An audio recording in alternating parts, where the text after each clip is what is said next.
All right, everybody, welcome back to Pole Obsession. I'm Felix Kane, and I'm here with my fabulous co-host, Elizabeth Domazet. We just want to take a moment to say a huge thank you to all our OG listeners and everyone new who's joined us. We've been blown away by the amazing feedback, and we are so happy that you're loving the show. We're loving doing it. We see the messages, we see your shares, your support, and it means so much to us. Yay, thank you so much. Today we have a really exciting episode up ahead. We're joined by a true icon in the pole community. He's a social media star, an incredible pole influencer and performer who somehow managed to make everything look completely effortless. It's Mr. Dan Rosen. Hi. We're such a small industry that, again, another issue that you have as judges is someone that going to be on stage? Are people going to say that they won because they knew the judge? And it's like, I know everyone here. Like I've probably taught almost every pole dancer in the UK. Of course it's going to look weird because, some of them I've maybe helped them make their routine. So I'm just like, yeah, I just got to a point where I realized it was becoming too political for me. And I was Yeah. like, I had so much other stuff on that I didn't really have the time for it anyway. So I was like, maybe this is the best time to kind of bow out. Maybe I'll get back into it later in my career when I've got more time. But yeah, it's so difficult. I feel like trying to have a truly non-biased judging panel as well is almost impossible in our industry because it's so small. But then it's like, well, what do you do? Do you get non-pollers to judge? What the fuck do they know about polls? So it's like, it's difficult. It just wasn't, I just got to a point where I just realized it was time to step back from it. Yeah, fair. I understand. Yeah. I Yeah, I understand. bet. I was going to say, and as the organizer, I can only imagine the shit that you deal with. Yeah, I mean, it's intense and it's a lot. And then, I mean, some states and heats are very, very hard to run. But then you see, like, the Australian Pole Championships is incredible and it's been incredible from day one. So when we get to nationals, you feel like the best of the best still competing. So, Beth Finlay. I was going to say, so is this the competition that is basically Beth wins every year? Is No, this the one? no, people don't even realize how many times she's actually competed, but this is what she likes to consider her competition because it suits her criteria to the T, and she's the only person in history that's ever won it 3 times. But it's taken her Yeah. like a good 10 years to do it. So yeah. She's great. I love she's inspiring as well, like because she's been doing it for so many years and she just it's really funny and I can say this because I have met her and I get on really well with her, but like she just has no fucking regard for her safety or her life. Like she will literally just flip her shit and just be like, let's just hope this goes well. I literally did a workshop with her. It was so funny. She was at the top of this really tall pole and she went, this is this Milesy impression of her. She's like, she's like, I feel a bit slippy. She's like, I'm just going to go for it anyway. And she just fucking flips herself over. And she's like, oh, I caught it. I'm like, oh my God, you are fucking crazy bitch. She does, if I was at the top of that pole and I was slippy, you best believe I'll be coming down. I'll be wiping it. I'll be putting grip on. She's just, fuck it. I'm just going to go for it. She's just nuts. I love that. But I'm just too scared now. Like I'm just at a point, I used to be like that in my 20s, but now, no, definitely not. I've never been like that. I'm scared of everything. But I think with Beth is Yeah. she's so experienced and she's like an elite gymnast and she's done it for so many years. Right. Like even if she says it's a bit slippy, she knows that she's going to get it or she wouldn't go for it because she's right. She's just so good and she's done it for so long. She knows really what she's doing. But yeah, she does. She's awesome. By far one of the best pole dancers in the world. And also very hilarious. She's hysterical. Hilarious. So funny. I don't think I've ever talked very much to Beth because I'm always just laughing. I'm always just laughing so hard. Yeah. Like I feel like I have quite a potty mouth. Like I'm always effing and swearing, but like then I'm with her and I'm like, I'm nothing actually compared to her. I'm a whistle. She's great. And she's just like got such a great sense of humor. I remember she stayed with me once and we went to a restaurant and the woman the woman serving me, she gave me like a pint. I asked for a pint of Coke and she poured the whole thing over me. Rather than being like, oh my God, Dan, let me clean it up, she just started laughing at me. She just burst into laughter. She thought it was so funny. I was like, you fucking bitch. So funny. She thought it was hilarious. I was like, oh my God, this poor girl who was serving me the drink was mortified. She's pissing herself next to me, like, oh, so funny. She's just hilarious. She's funny. Yeah, no, she's great. So you've built this really incredible this platform with social media. Where do you see it going next? And do you have any projects in the works that you're going to let us know about? So I think social media is something that is becoming more and more important for our industry. I think we've noticed over the last maybe 5 or 6 years how important social media is for pole dancers. And, you know, I haven't competed in years and I still am booked and busy and I'm always fully booked for the year and stuff. And social media is 100% the reason that is, I'm sure of it.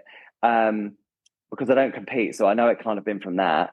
And it can't have been from competitions I did from years ago, because obviously there's loads more people who have been competing since. So, but I feel like social media is super important for people who want to make money from pole. And actually, in terms of things coming up, like I've got, because I feel like with socials, especially for pole dancers, we have to treat our socials very differently to other people, because we have to be really careful with what we post in terms of we don't want to get stuff banned. And there's lots of little tricks that you can use to kind of get around that. And then, so I want to be able to teach people the tricks that I've used to kind of keep me in the green on the, you know, the account status page and stuff. And I know a lot of people do really struggle with that. So I want to really be able to help people with that. But so I'm basically creating like a social media for pole dancers, like course, like an ebook for people to sort of like basically teach them all the stuff that I just had to learn by trial and error. So that's going to be like my first little project. And then I'm going to be doing small cohorts of, I'm still not 100% set on the name. I'm thinking of calling it, what's it called? Oh my God, it's gone out of my head. PolePreneur, the PolePreneur course, which is basically like a cohort of like a small group of people, 5 people max, where we will basically go over how they want to make money from pole, because there's loads of different ways you can make money from pole. You know, what their focus is, looking at, you know, their socials, how they post, how they promote themselves, and all these sorts of different things, and just kind of going over that. Because it's funny, I think a lot of people look at my page and just think, wow, he's built up a really good following. Like, how has he managed to do that? But actually, if you saw the work that goes behind creating all of this fucking content, it's insane. Like, I had a video go crazy the other day, which was me on, do you know what Omegle is? Have you heard of Omegle? It's like a chat room, but it's like video, and you just keep scrolling through until you find someone you just randomly want to chat to. And I just thought, do you know what'd be really funny, like entertaining content would be, as if I like I'm just sat here, like with my pole behind me, and obviously my head when I'm sat up covers the whole pole, and I'm just chatting to this person, and I'm like, oh, do you want to see something cool? And they're like, yeah, sure. And then I turn around and do something on the pole. Well, it went absolutely nuts. Like, people loved it. But that video took me over an hour to edit, one video.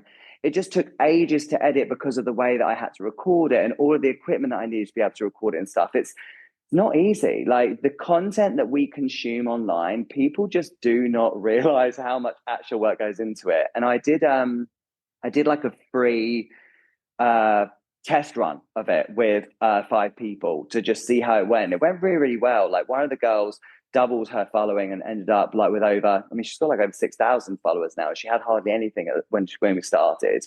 And it's just like a process and like a formula that I feel really works, and which mainly consists of consistency. But like, there's loads of other little things that you can do that will boost you out there and get your name into the industry. And I thought, like, maybe someone needs to be helping people with this. And I thought, well, you know, there's my next niche I could go into. But also, if I'm being honest, I also want to do it because, again, like we've talked about throughout this whole podcast, is that whole thing of like, where am I going to go later? Because I don't have a studio now. So I'm not going to be a studio owner who doesn't teach classes. That's not going to be my future.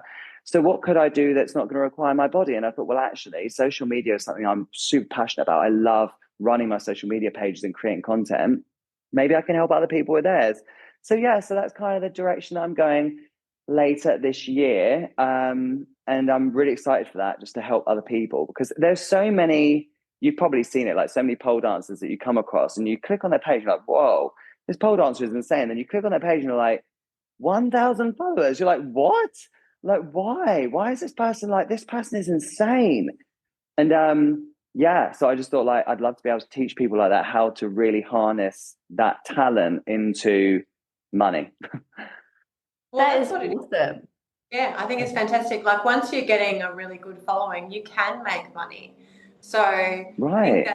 that's so good. So, and no one's done that. No one's helped other people yet. So I love that. I think it's awesome. And I think a lot of pole dancers, like you said, that are really good, it's going to help them so much. That's when people like me who will reach out to them and say, hey, do you want to come to Australia for the Australian Pole Expo? Because I've seen them and I've seen their following. And a lot of the time, I will get people who've won competitions, but people with a really big social media following, I know that people who are coming to my expo are going to want to do workshops with them. So I love that. I think it's awesome. Yeah. Yeah. And Because it's that whole thing of like, because they've built up a following, they've normally built up a following because they've created a community, and that community want to meet them. You know, Yeah. and that's the Yeah. thing. Like people come to my workshops not just because they want to learn cool stuff, which of course is part of it, but a lot of it is they're just like, I've followed you for so long, I just love to hang out and just have some fun. Like, so yeah, it's really yeah, the power of social media is crazy. I think we still as an industry underestimate what we can do with it.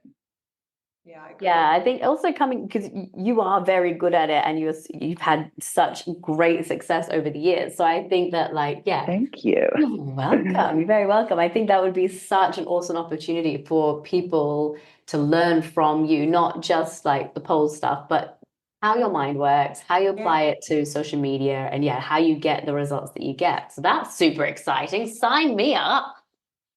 And especially because as well, like it's really funny because like I always say to people as well, like I've got a really decent following, and actually I am not the world's best pole dancer. When you look at people like, you know, you've got people like Dmitry Politov have loads and loads of followers because what he does is crazy. What he does is insane. So people follow him because of his level of talent. People don't follow me because of my level of talent. People are following me because, yeah, sure, I'll be posting stuff that they might like. But actually, what's really funny is that my tricks content and stuff is what does the worst on my page. So like my tricks content will get like 6,000-7,000 views, and then I'll do a video about, you know, or a post about, you know, studio ownership, or maybe like a funny video, and it will go viral. And I'll be like, why the fuck am I training anymore? This is like, why am I training? I just don't even need to train anymore. This is crazy. Like, so yeah. And I want people to, I want to teach people that, you know, if you are a personable sort of person, you've got like a personality and you aren't just a trickster, and you actually are a good teacher, and there's loads of good teachers out there, you know, that actually you can build a name for yourself without having to be the best pole dancer, champion pole dancer. There are so many like pole dancers out there as well that are promoting like beginner content, and they've got loads of followers as well, because you know, there's something for everyone. So yeah, I think I just really want to teach people how to harness that and learn how to do it. But the truth is that actually it's gonna be interesting, because when I did that free cohort thing with those people, the one thing that I said to them was like, you're gonna have to do a lot of hard work. So, you know, if you're gonna sign up for this, please don't sign up for it if you don't have a minimum of like 1 to 2 hours a day where you can edit, create, post, reply to messages, do all of this admin, I guess you'd call it, for social media. And even those people still really struggled with it. It's a lot. It's so different to what you might have done before. So it's like, yeah, and you're having to experiment with different ways of posting and stuff, and it makes people feel uncomfortable. It really pushes you out your comfort zone. So I'm really intrigued to see how people receive it, and like whether they really throw themselves into it. But yeah, they'll be paying for it. So I guess obviously it would be stupid for them not to. Yeah. Well, I can't wait. That's so exciting. Yeah. Yeah, I'm excited. I'm excited to help people. Such a like a cool way to like use the knowledge that you've like accrued over the like however many years and like monetize further into the future, but then also giving people the tools to monetize what you teach them. You know what I mean? That's really Yeah. I like that. Yeah. I like that as a concept as well as what it actually is. That's cool. Exactly. Look It's at like, you with is there your someone little brain actually? working so good. I say, Ella, is there someone who does that for like? There must be someone who does that for pole studios. I know that there's a woman in the US who kind of does that for pole studios, where it's like coaching people who want to run a successful pole studio. Do you have anyone in Australia who does that? I think that we sort of just talk to each other, like the bigger studio owners. We just kind of like feed off each other. I actually thought about doing it for a long time because a lot of people come to me constantly about information, but for me, it's I've got so many studios of my own, and then Mm. I've got all the things, so I Yeah, haven't done it, you've got but enough. I have spoken to a few people about doing it. So look, it might come up further down the track, but right now I'm kind of doing everything like that sort of thing. Like that's my way of giving back. So I do things like that. Absolutely. And Felix does too. I mean, like I'll go to Felix and ask her questions, and we share the love. We But do, no, yeah. not that I'm aware of that charge for it. But Be I'm like sure. coaching, like business coaching, isn't it? Yeah, because Yeah. you know what though, I do think that maybe Andrea might be looking into it as well. Oh 'Cause yeah. yeah, I've spoken to her about it Andrea because Riff, yeah, Riff, yeah, rife, yeah, like rifle, Rife. she says. Yeah, yeah. But yeah, so I know that because she does a lot of the business coaching herself, she learns a lot from it, and she's like, oh, I think I'd like to go down this, and I think she'd be good at it too. She'd be So great at it, yeah. Yeah, that'd be really cool. Yeah, I think it's a good thing. Like, because again, like with the industry changing so much, I think it'd be really good for someone to be like, right, well, here's the reality. This is what you're going to need to be able to do. You know? And also yeah, for somebody who's looking at opening a studio, before you invest in the brick and mortar, before you open the studio, before you dump all of that money in, get the expertise first, get the knowledge, get Yeah, the budget, get actually, what you need to do, the blueprint, and then see, okay, maybe I invested a couple of grand here learning if it was my thing, and it's yeah. not. That's better than 100K later, and you're like, well, I don't like this, right. you know? Yeah, exactly. Exactly. Um, And I think if we had more of that, maybe we'd have less studios like opening and then just closing straight away. Yeah. Absolutely. I do think that if people out there listening and are considering, oh yeah, I run a good studio, I can do that, you wanting to charge somebody, you've got to have a solid business down, and you've got to have something that other people would want to be able to do that. Like I think that's really important too, because I know occasionally something will come up and they're like, let me teach everyone how to do something, and then they might have this tiny little studio with 6 poles. That's Mm. very to opening multiple studios and 20 poles here and 40 poles there, sort of thing. So I think Yeah, that's Right. the longevity of it as well, you have to uh, think about like how to grow before you even open. yeah, Yeah. definitely. And don't open a studio if you just need a space to train, please. If you just need like just go and hire a studio somewhere, like don't do it because you're just super passionate about pole, because it's not enough anymore. It used to be, but it's not now. Yeah, so don't open it because you just love pole. If you've got a Don't do business brain, you want to do it, great, but don't just do it because you love pole. It's not enough. It's not no. enough. And if you No. need a place to train, come to mine or Felix's. We have Yeah, we 24 got hours. 24-hour access. What do you need to open your own Fine. studio for? Just Oh, come do use you? ours. Yeah, we both have 24-hour studios. How do you guys do that in terms of like, so what, people can just go in there and train and then leave with no one there? Yeah. Mhm. So do you guys, sorry, again, you can edit this out if you want. I only want to ask because like how do you, in terms of like insurance and stuff, do you have to have like the cameras monitored or something, or like? We don't have to have the monitoring, but we do. I have 24-hour surveillance all the time. But that's a requirement for our insurance.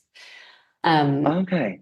Yeah, I think WA might be a little bit different in that pole dancing is still classified under a regular dance class, which I think over East it's aerial, which is probably more what it actually should be. But yeah, we're a bit lucky in that our Mm. is a tiny bit lower because it's classified as a dance class because the poles are attached to the floor. They're not free swinging. So yeah, Right. we just have regular. We by law have to have public liability, and also workers' compensation. So if your workers get injured on the job, you have to have insurance for them, and then also any sort of accident that happens on site, you need insurance for. And then I have my own personal insurance that covers all of my teachers and wherever I'm running my business. But yeah, outside of that, it's you have to let the insurance company know that you are a 24-hour service. But then it's not Uh-huh. wildly different to a 24-hour gym where you can just tag in and tag out. Well, in the UK, the 24-hour gyms, they obviously during the day they just have PTs in there, so that's fine. And but at night time they have CCTV, but it has to be monitored by someone, so it has to be checked. I think once every hour. I can't remember what it is, but you guys don't have that in Australia. Oh, well, I do. So mine's a little bit different. So mine is very like I've got cameras everywhere. I've got facial recognition cameras. I've got tailgate system Wow. cameras. I have like Bluetooth check-in, so I know who's in there. As soon as somebody's in there, the camera's there. I have security monitoring my studios. I have duress pendants in my studios. When people go upside down, they must use a mat. I've got like a list of rules like this.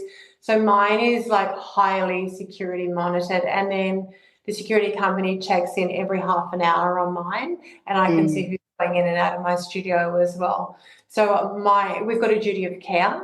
We've all got a duty of care that whoever's in our space, we need to be able to look after them as best as possible. So if something does happen to them, we've Right. got procedures in place. So, I've got the duress pendants.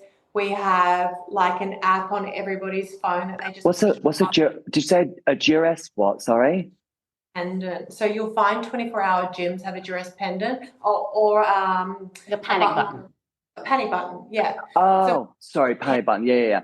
yeah, so instead of having it on the wall, because if you were to fall, you can't get to the wall. So we have a little Right. pendant that they have to take to their pole with them. If they hold that down for 3 seconds, an ambulance comes.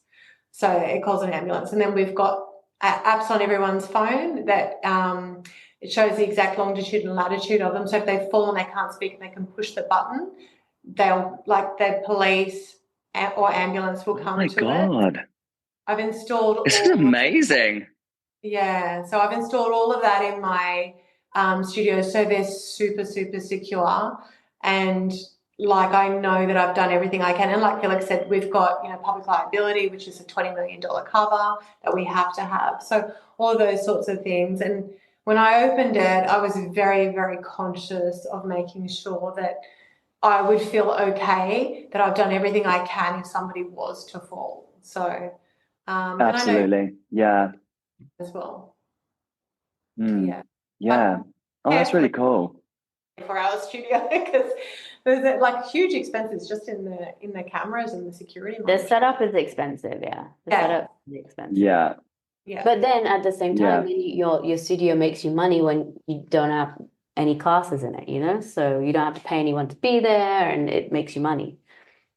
Yeah. Yeah. I like that. It's kind of because the only reason I asked, not for like a business studio, but in Montreal, there is a studio called La Crone Bar, which is basically they don't do any classes there. It literally is just a small studio space, two poles. It's beautiful, very like Instagrammable type space where people can create content.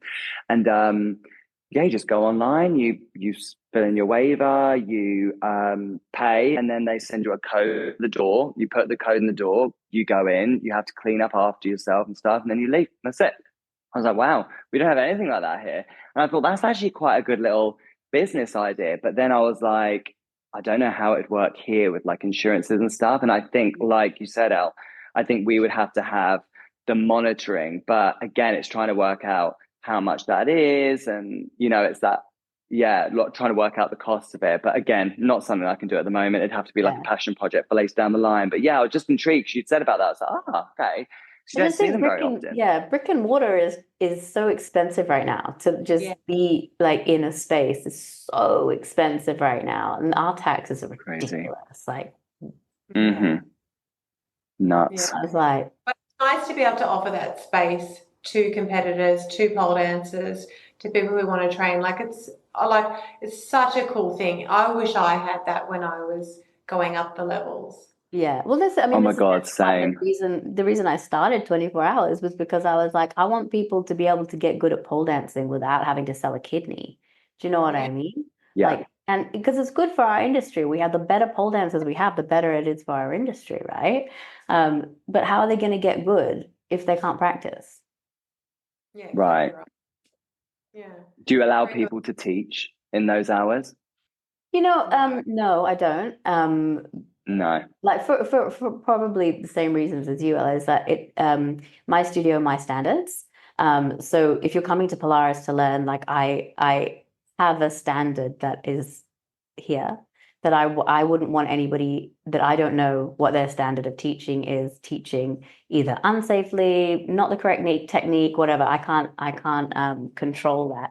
I will rent my studio out privately to people that want to teach in like if they want to teach a workshop or teach classes or whatever, you can rent the studio from me, but you like bringing Hmm. in on your fob that isn't a member, no. Can I stop people from who are both students there teaching each other tricks? Like, I don't mind about that. That's building community. That's fine. Right.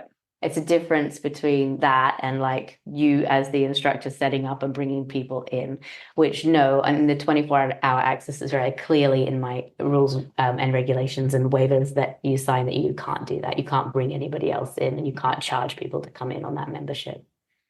And I Yeah, don't I even only asked that because the Canadian one does that. Again, it's like you can hire it and teach a small group class if you want to. Like you can teach, you can only teach like 4 people maximum, but like, yeah. So that was like, wow, that's really weird. I was like, Yeah, okay. for sure. I'll rent my studio out to whoever wants to take it. But not it depends how you're renting it, like not on the 24-hour access membership. Yeah, that's it. Right. And if you do 24 members, I don't allow them to teach each other because if you have a look at the 24-hour gyms, the biggest lawsuits come from people who have told somebody to do something and then they've been injured and they're Yeah. personally liable for it. So I make that very clear in the induction that you cannot teach anybody anything in here. And like Felix said, if Mhm. an instructor, a qualified instructor with their own insurance wants to come in and hire the space, that's a different story. But Yeah. members teaching each other, no. Yeah. Yeah, I agree. Interesting. All the things that we do in Australia, hey? I know it's so different. I love it. It You have is. to come back, Dan. Yeah, yes. Yeah. Want you? We Well, do you want know to get what? you 1 year for Expo, actually. Yeah, come teach an Do you- expo. It's so fun. but do you know Yes. what? I would love to, but the difficulty is so. And I say this as a joke, but it's actually because I'm too old for the visa. So when I came twice on the same visa. So it was a visa that allows you to work in Australia, but once you go over, I think it's 33 or something like that. It's like Yeah, it's 35, they raised early it. 30s. And then yeah, so they raised it, did they? Okay, yeah. Yeah, So I'm still 1 year out, but yeah. So then I couldn't apply for it again because you can only apply for it once. So then it means I'd have to get like a proper working visa, and I just don't know how difficult or how expensive that is. But I've heard it's not the easiest. So yeah, but it's definitely something I'd love to do. I loved Australia so much. I mean, I'm shit scared of the massive spiders, but I didn't see any the 2 times I went. So I'm hoping that I won't ever see any. third time's a charm. Yeah. All right, Elle and I will investigate the visa situation. Yeah. Yeah, we'd love you to come, actually. Yeah, it'd be so It'd fun. be so People here fun. would love you. People would love you, honestly. The Aussies tend to always love my comedy Yeah. stuff because you guys have very similar comedy style to British. Actually, it's Yeah. very dry. Like, do you know what I mean? Yeah. So it works quite well. But actually, my comedy style works less with like the US, for example. Whereas like Australians, for sure, like they're just very similar to British. I find so that's Yeah. why I quite get on well with Aussies. Yeah. Yeah, a bit tongue in cheek, bit of sarcasm. Yeah, Yeah, I feel like the US is a different kettle of fish, isn't it? it is. And don't get me wrong, there's still lots of people in the US who are great, but like there's a lot that can be easily offended by everything. Thank you so much, Dan. That's been truly enlightening. Thank you so much for sharing with us all those incredible insights. And I can't wait to sign up and be the first one of your paying students to learn how to do good social media because I don't know what I'm doing. I'll be the first to admit. You don't even need me. You I just do. need to fucking post. You just never fucking post. That's your problem. Take my money first, then give me the advice. Yeah. Okay, I'll take your money and then I'll literally just write you an email saying, please just post something. Thank you. Goodbye. Thank you, goodbye. Thank you, goodbye. Yeah, when you said consistency, I was like, okay. But that's been awesome. It's been so great talking to you, and we'd love to have you back in Australia whenever you're ready to come. We'll force you back here. I'd love to. Yeah, this has been so nice. Another great episode of Pole Obsession with me, Felix Kane, and the beautiful Elizabeth Domizet. We love you guys. Thanks for listening, and we'll see you next time. See you next time. Bye.